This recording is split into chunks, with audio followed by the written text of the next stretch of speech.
It's November, and I am snuggled up in bed watching The Handmaid's Tale. The show is a glorious, awful, gory triumph of woman's endurance in the face of abuse. We arrive at the start of a new season, and our protagonist, June, is shackled and dragged into an unknown facility. In this building, she can hear and see other bodies being tortured in every single room. When she finally reaches her room, she is brutalized, hit, and mentally tormented. That's when she gives a snappy remark: "God has forsaken this place." And her captors decide to up the ante. She is laid down with a cloth over her face, and water is poured atop it. I'd heard the word waterboarding before, although I didn't really know what it was. Truth be told, I didn't really know the difference between waterboarding and motorboating. So I did think that there was an overlap between boobs and water torture. Seeing the episode sparked this morbid fascination with the torture method. It couldn't be that bad, right? Before I begin, I do want to say that this is a pretty intense video, so please watch at your own discretion. I won't be showing clips or videos of the actual torture, but I will be discussing it in good length. And I also am using a camera lens that I'm not as used to using, and it is on autofocus, so if I get a little blurry from time to time, you know why. Waterboarding was first documented in the 14th century. It's been called a bunch of things in its lifetime: the water cure, or just water torture, or interrogation via water. The Spanish words for it were tormenta de toca. Excuse my horrific American accent and inability to speak Spanish, but it basically just refers to the piece of cloth that is placed over the victim's face. And back in the day when it was first coined this, it was more or less viewed as how we do cross-examinations and interrogations to indict someone for a crime. Indict words. At a lot of these interrogations, a doctor was actually put there to oversee it, make it more professional. But there's really nothing professional about waterboarding. It's very brutal. The word refers to two different interrogation techniques. One of these techniques is pumping water directly into someone's stomach. That mental image alone is enough to make you feel sick. A professor named Darius Rejali, who wrote the book Torture and Democracy, stated, "This creates intense pain. It feels like your organs are on fire." And honestly, I can't envision that feeling. I've never felt my organs on fire. But the thought alone makes you pause. The form of waterboarding that I will be mainly discussing is it's probably what you'd picture when you hear the words. It involves placing a cloth over the victim's head and slowly pouring a steady stream of water on top of it. This creates what can be best described as simulated drowning. It was perfected in the 17th century by Dutch traders who used it against their British rivals in the East Indies. And it's not as ancient of a form of torture as one might expect, especially considering the fact that even though people might denounce it, it's still very prominent in our world today.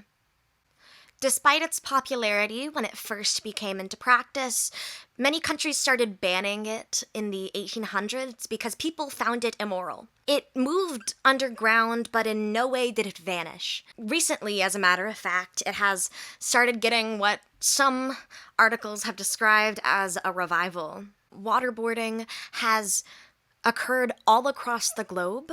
During World War II, a Japanese officer named Yukio Asano was charged with war crimes for waterboarding a U.S. civilian. In 1968, a U.S. soldier was supervising the waterboarding of a North Vietnamese soldier. This came to light when the Washington Post ran an article about this soldier, and it led to an army investigation and the eventual court-martial of the soldier. In as recent as 1983, 3 deputies and a Texas sheriff were convicted and sentenced to 4 years in prison after it was found that they were handcuffing prisoners to chairs, setting towels over their faces, and pouring water on them until they gave confessions. And when I say the words confessions, I mean it very, very, very loosely. Because the words that come out of people's mouths when they are being waterboarded, it's not really confessions. It doesn't count. And I'll go more in depth onto why that is. But for now, I'll give a little more background before we dive into the action of waterboarding. Although waterboarding is so brutal, it has not been used everywhere and in every war you would expect. For instance, in Nazi Germany and in the Soviet Union, there was no actual evidence that waterboarding was ever used. It is a technique that is less, quote-unquote, brutal than permanently scarring or maiming someone physically or just killing them. And in regimes like Nazi Germany, the intent was to get information without saving public opinion. They weren't concerned with public opinion, so it did not matter if their interrogees survived. And the fact that it doesn't kill people, it doesn't leave physical scars, all of that is why there's been justifications for it for so long.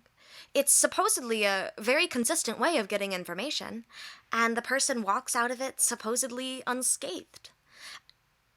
But that isn't to say that the method itself, just because it doesn't leave you with no arms or no legs, isn't absolutely permanently damaging. People walk out of experiences with waterboarding with severe PTSD of water that lasts them a lifetime. Like me, most people don't really know how awful waterboarding is.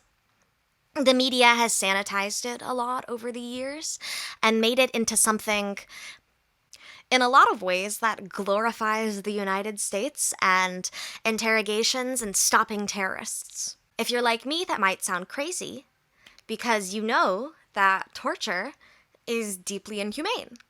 But to a lot of people post 9/11, it has been, in a lot of ways, shown as a form of triumph, of getting information out of the bad guys, the evil guys. Torture has also, in a lot of ways, been unjustly thrust upon marginalized communities and people of color.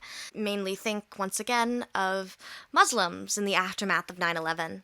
People afraid of stepping outside of their house for fear of being murdered. Some Sikhs, I think that's the way to pronounce it. I'm so sorry if I'm mispronouncing things. But Sikhs, being mistaken for Muslims and brutally murdered in the streets, although they don't really overlap. Racism and the unfair justification of torment.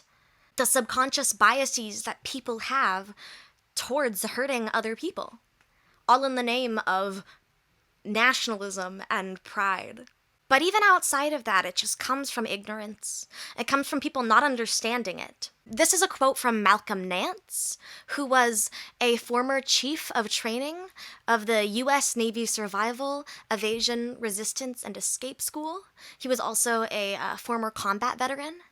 And he said, "Unless you have been strapped down to the board, have endured the agonizing feeling of the water overpowering your gag reflex, and then feel your throat open and allow pint after pint of water to involuntarily fill your lungs, you will not know the meaning of the word." There's an unfair thought that however brutal the United States can be, it does not rival its enemies. It does not rival the terrorists across the globe.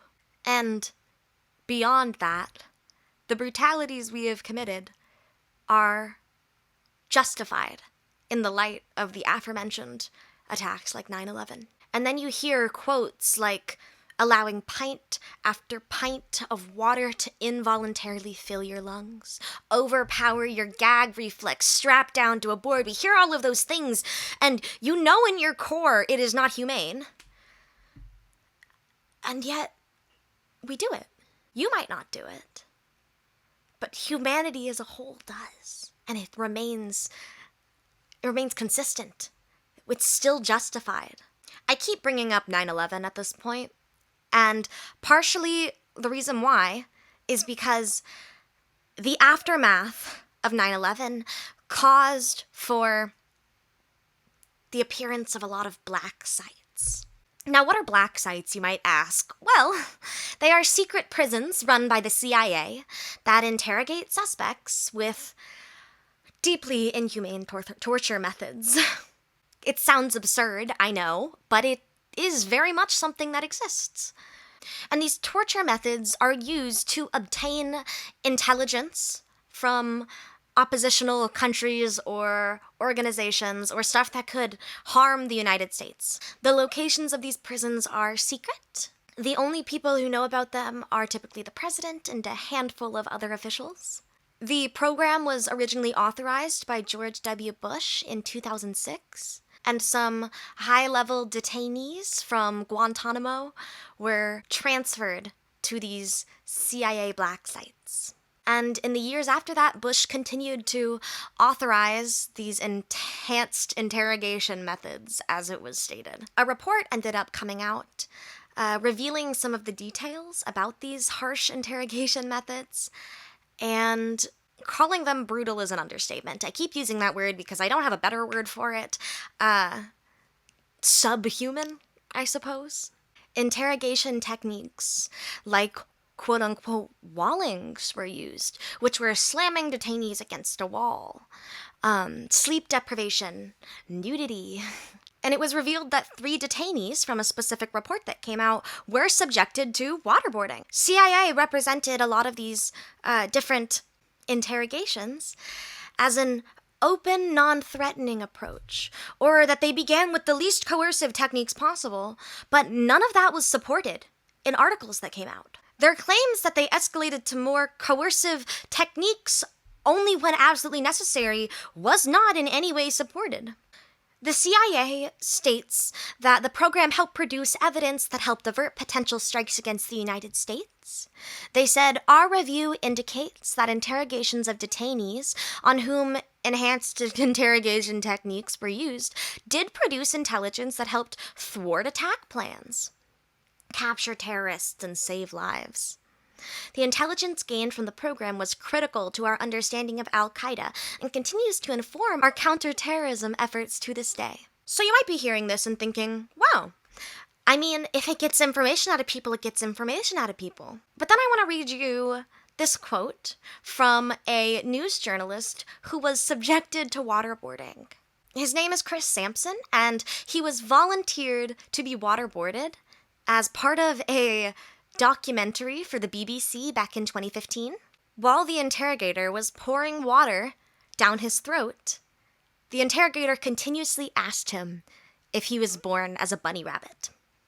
An absurd statement, I know. But here's what Sampson had to say about this. The water starts filling up my nasal cavity, turning me into an inverted water vessel. Going through my nasal cavity, it started to hit my throat. That's when you see me physically convulsing, trying to fight off the board. Once it started hitting a sort of critical point, my brain says, go negotiate this somewhere else, which is when you see me say, yes, I was born a bunny rabbit. That's clearly an insane response if the question had been, do you run around trying to bomb things? Are you a member of Al-Qaeda? Do you wear a tutu in the morning? Anything you're asked, you're going to comply with because your natural survival instincts are going to take over. I spit up a big chunk of water. I had it all in my sinuses. My whole navel cavity filled out. My throat filled up. It was just beginning to hit my esophagus, going upward. I had zero cognitive relationship to what they were asking as it was occurring. Wow. Chris Sampson was interrogated and waterboarded for 18 seconds. That entire quote that you just heard, that was 18 seconds. And in that quote, we really see how, despite the fact that this is a quote-unquote interrogation, your survival skills are forcing you to say whatever it is they want. That's why the sheriffs and military personnel and war criminals who have participated in waterboarding, their evidence never made up for the torture these people suffered. You'll say anything if you think you're going to die. And even when rationally you know this is a quote-unquote controlled environment, your body doesn't know that. Your brain, when it feels the oxygen deprivation, when it feels the water going into your lungs, into your nose, into your throat, it doesn't know that you're safe. Quote unquote safe. I say all of this knowing that they're in torture sites. But there is no way for your bones, your muscle, your skin to know that you're not drowning. You are drowning. You're just not going to die or walk out with any less fingers or any less toes. So that makes it okay, right? I want to read another quote from another victim of waterboarding. This is from George Walski, who was a former Navy air crewman. During his survival, evasion, resistance, and escape training in 1969 for the North Island Naval Air Station, he was waterboarded. This quote that he states is from him as a 72-year-old man. He was 25 years old when he was waterboarded, and he still thinks about it. He says, "I tell you, it was years ago when I went through it, but it was perhaps the most searing, burning learning experience I've ever been through. The whole process is introduced and taught as an element of torture, and that it is. The brief introduction to waterboarding in SEER training is so intense, so mentally violent, to the person on the receiving end, it is something you will never forget. You are actually brought to the point of thinking you're going to drown. It only takes a few minutes. It is that intense and that real. They put you down on a board, put you on your back, strap you down, you can't move. They begin pouring water on your face, it's going up your nose, you can't breathe. In that flash of a moment, you recognize that the only thing that really matters in life is oxygen. You can do without a whole lot of stuff, but if you can't breathe, you are going to die." I always thought that George Bush and Dick Cheney should go on the waterboard and find out what that's like. Being waterboarded is always in the back of my mind. It's never gone away. Honestly, for about 3 weeks afterwards, I'm a very calm person naturally, but after that experience for 3 weeks, any little sound, somebody poking me or brushing up against me, I would twitch, I would jump, I was on edge. 72 years old. He was waterboarded when he was 25, and he still thinks about it. He still thinks about those few minutes where he felt that. 18 seconds, a few minutes. That moment where he says that the only thing that matters in life is oxygen is so powerful to me. And it shows how you'll do anything to get out of that. Would you be surprised to know that many public figures have argued that torture still, quote-unquote, works? Former CIA officials released a book about the Senate torture report, criticizing its findings that torture was ineffective. The media has debated back and forth whether or not we should be allowed to use more aggressive interrogation techniques. Some of the more passionate political people in your own neighborhood might think that the U.S. is doing a good thing by putting the terrorists in their place, if you will. But the answer to solving human rights abuses is not to commit more human rights abuses. Waterboarding and torture, in its own regard, has had disastrous consequences for the way that the U.S. government and other world governments has been perceived. It's been partially why foreign terrorist organizations are still going so strong. Matthew Alexander, a former U.S. interrogator in Iraq, said, "I learned in Iraq that the number one reason foreign fighters flocked there to fight were the abuses carried out at Abu Ghraib, oh my gosh, I can't pronounce things, and Guantanamo. Our policy of torture was directly and swiftly recruiting fighters for al-Qaeda in Iraq. It's no exaggeration to say that at least half of our losses and casualties in that country have come at the hands of foreigners who joined the fray because of our program of detainee abuse."